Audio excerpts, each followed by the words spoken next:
We've given the Pope a lot of credit here for a number of different things that he's said. During his trip to the U.S. last week, he talked about climate change and immigration and the economy. He talked about all these different topics, and he seemed far more progressive than all of the Republicans and a lot of the Democrats that we have.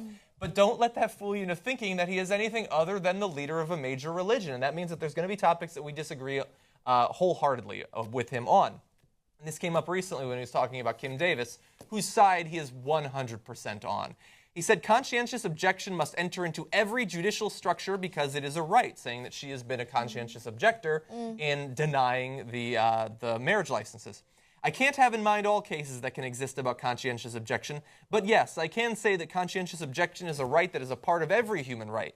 And if someone does not allow others to be a conscientious objector, he denies a right. So yes, government workers should have the right to refuse to issue these gay marriage licenses because they're conscientious objectors like the Quakers of yore, not wanting to go to war. You know, when you read this story this morning in the production meeting, I was like, no, why you gotta do that, Francis? No, Pope. Come on, you've been on our side lately. Yeah. Why you gotta do that? It made me so mad. He poped all of our hopes. They're just swelled up all the time. But the good news is that nobody's really been seeing this story because everybody's been seeing the Pope kissing the little baby Pope. Yeah. You guys saw that? That's the story that's everywhere, so that's great. We don't need to hear this story. I want to see the baby Pope.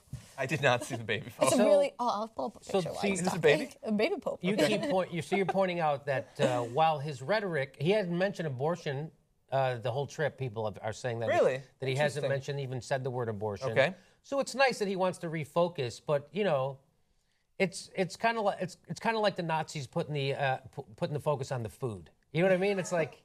You still want to discriminate against the. By the way, you know, there's still a pedophilia ring. You know, he said some good things about that. He harbored a lot of those guys still, and you know, and the guy he's pushing for sainthood for seems like a complete jerk. Yes, you know,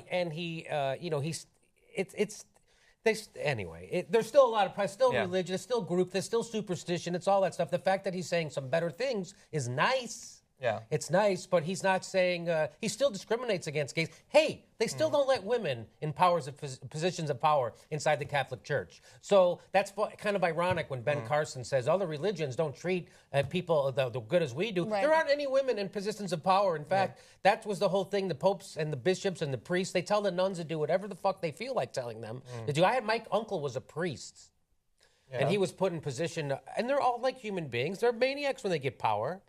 And he got power of this parish, and he took the car away from the nuns. Had a car, so he took it away from them. They had one car? They had one car for the nuns. He took it away from them. So that's the kind of I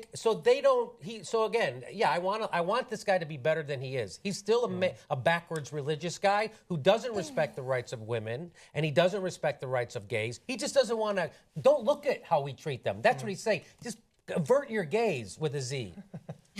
In all fairness, I do think, I mean, he has a long history of Catholicism to kind of deal with. You know what I mean? Yeah, there's a lot of religious inertia. There's only so much that he can do. And so, the fact that he's even opening up the conversation for some of these issues, I give him credit for. This is the baby Pope. Yeah, baby Pope. Okay, that's pretty cute. I don't know if you guys can see it. Probably these people dress their kid up as the Pope. And they were standing. Isn't that sacrilegious? I think so. And they were standing on the side of the thing, and they were hoping the Pope would see him. And the Pope saw him. What do you know? And Pope says, "Go get the baby." The it's guy a miracle. It's so cute. He thinks it's the funniest thing in the world. It's amazing. Baby Pope. Baby Pope. So I would like to say about him, like we've given him credit. I have never been blind to the fact that he is the Pope. He is still Catholic. He is still fundamentally conservative on a lot of issues. But what he could have done to get the same message across and still have maintained the respect that I think that we've built up for him as a person who is going to think a little bit about a topic before speaking about it, is to say that I believe that there needs to be a place for conscientious objection in government work. That is 100% true, and we need to respect that. But I can recognize as Pope that Kim Davis is not simply exercising her rights as a conscientious objector.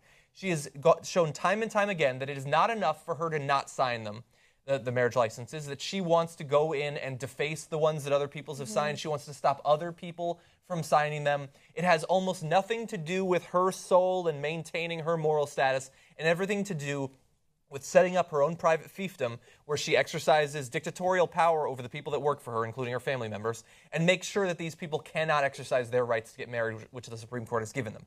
That is not simply conscientious objection, and that's why I think the Pope could have been a lot smarter about it.